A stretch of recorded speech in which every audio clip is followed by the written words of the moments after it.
Hello! Halika, kwentuhan muna tayo. In this video, mag-share ako ng 3 tips na dapat mo i-consider sa paghahanap ng trabaho.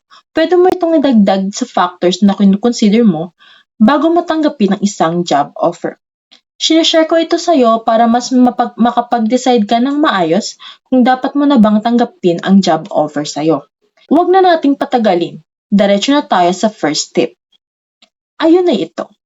Work setup and schedule. Dapat mo itong i-consider para less hassle kapag nag-start ka na sa work.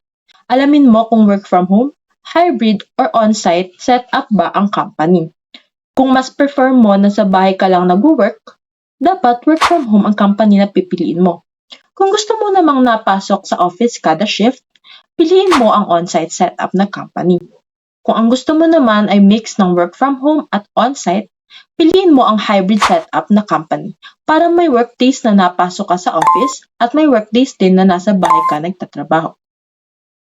Mahalagang i-consider kung anong work setup ng company para makapagtrabaho ka ng komportable at productive. Dapat mo rin i-consider kung anong work schedule ang gusto mo.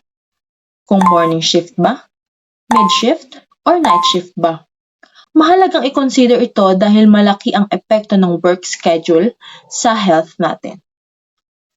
Ngayon naman, punta na tayo sa second tip ko sa'yo, which is ito.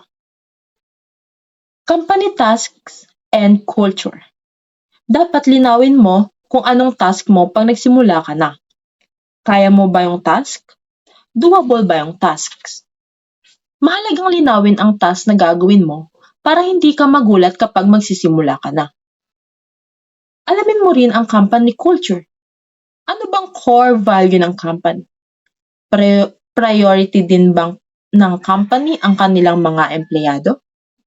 Part ba ng culture ng company ang work-life balance? Pwede mo itong ma-search online o kaya kung may kakilala kang nagtatrabaho o nagtrabaho na dun sa company na yon, magtanong ka sa kanya kung ano ang culture ng company na yun.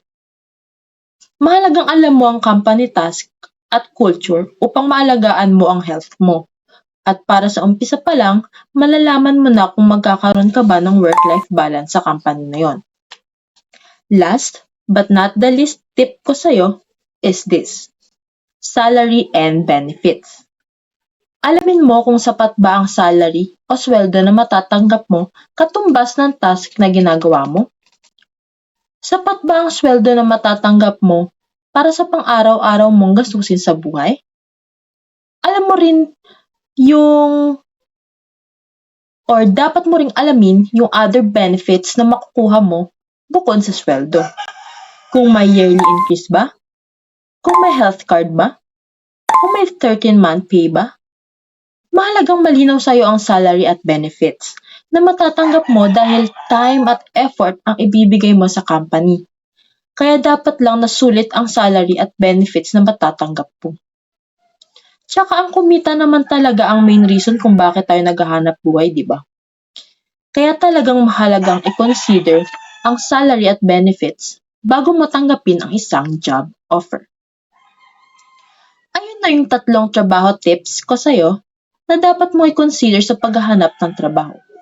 Ulitin ko lang, work setup and schedule, company task and culture, pangatlo, salary and benefits. It's your choice na kung gagamitin mo itong tips ko sa'yo sa paghahanap mo ng trabaho. No matter what, I hope you're doing great in your journey. So what's next? Sa next video natin, pag-usapan natin kung ano nga ba ang dapat nating gawin. Trabaho o negosyo? Kaya if interested ka sa kwentuhang trabaho o negosyo, kwentuhan ulit tayo sa next video.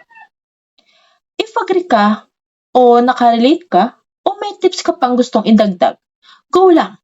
Comment mo lang sa comment section. Like and subscribe ka na rin para ma-inform natin si YouTube na okay ang videos natin. Hanggang dito na muna ang chikahan natin, kapatid. Maraming salamat.